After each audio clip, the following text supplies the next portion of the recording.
Alright guys, you're back with Red Wolf Pack 1, and today I'm stepping outside our typical realm, sort of stepping outside our comfort zone of bass fishing, and I'm going to discuss some ideas and general techniques which have generated success for me concerning pan fishing. You know, fishing for species such as crappie or bluegill, etc. So, feel free to comment on this and present any ideas or techniques that I may not have covered specifically in this video. So with that said, let's get into some pan fishing. Alright, pan fishing technique number 1 is the rooster tail. For those of you who don't know, a rooster tail is something led by some sort of spoon, which is followed by a tube-like body. Well, in this case it's tube-like, but there are variations on that. And then you'll generally have a feather, and all of that is trailed by a treble hook. And these come in a few different kinds. You can see the ones on the left are all a little less natural with the stripes, tiger stripes, and then the polka dots. And then you'll get the ones on the right, which look more like the bait fish that the panfish will be consuming.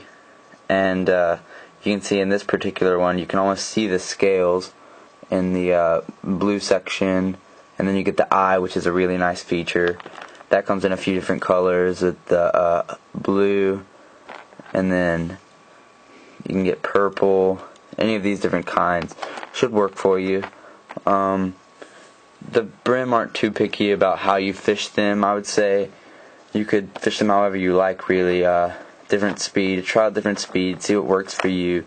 I've seen people straight reel them almost like crankbaits and just let the spoons go to work. Or you could work it sort of like a trick worm or a jerk bait, anything that pleases you. Just try them out and let me know how these work for you.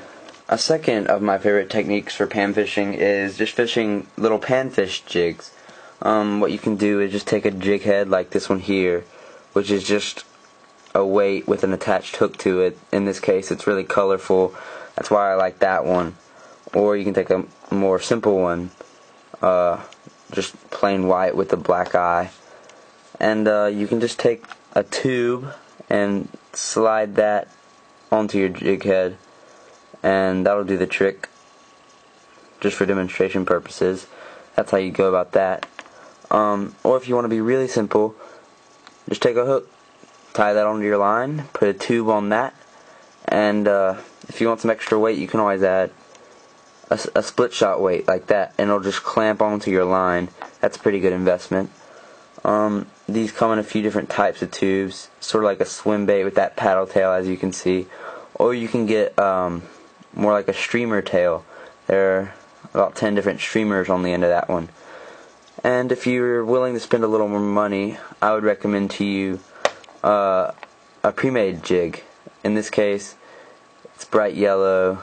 It's got a really nice cloth tube-like structure to it with the feathery tail. Or this one's almost like a rooster tail, but I like to fish it like a jig. Really nice sparkles. That spoon adds some nice color to it. Will catch a fish's eye. And with these, I would say fish them like a plastic worm, which you would do for bass mostly, and fish them like that without letting them sit, I would say, because panfish are really likely to strike out of reaction with less thought than a bass would. So try out those techniques. A third of my favorite pan fishing techniques is small crankbaits. These crankbaits are smaller, of course, than most bass crankbaits that you would think of. These can still be used for bass, as you can see. Not a bad size for bass. You can see they have little treble hooks on them, just like a normal crankbait would. This one's probably more designed for pan fishing. It's really small. That's just a little rebel right there. And these are good for fishing in water, specifically with panfish and bass. You can catch both because of their size. And I would fish them pretty much at a slow to medium speed.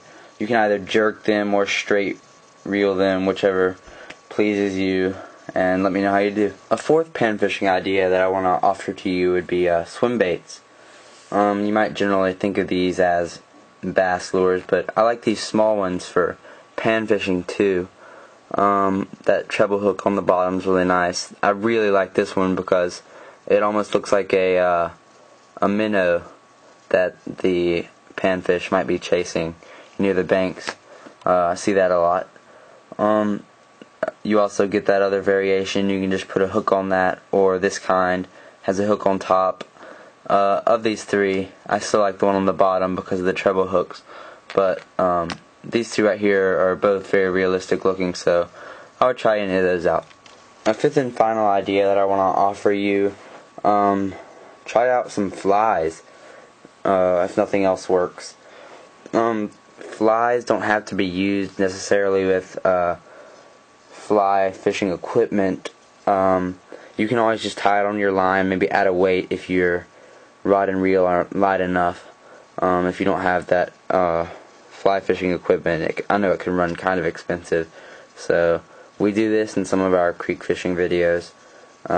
Check that out and try it out for yourself.